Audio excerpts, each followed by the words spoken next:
తండ్రి చాలా తెలివైనోడు. పెద్దోడి దగ్గరికి వెళ్ళి ఆరోగ్యం బాగాలేదురా కాస్త డబ్బులు ఎవరా అంటే, పెళ్ళం కోపంగా వెళ్ళిపోయిందని చెప్పేసి నీ వల్ల నా పిల్లానికి కోపం వచ్చింది, ఇంకెప్పుడు నీ మోకం చూపించు పో అని బయటికి ఎంటేశాడు.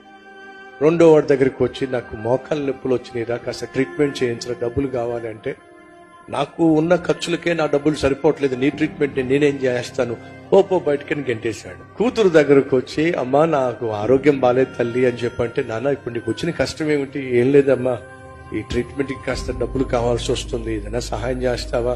పెద్దోడు తగిలాను, వాడు కాదన్నాడు, రెండోడేమో కాలదన్నాడు, నువ్వన్నా సహాయం చేస్తావా?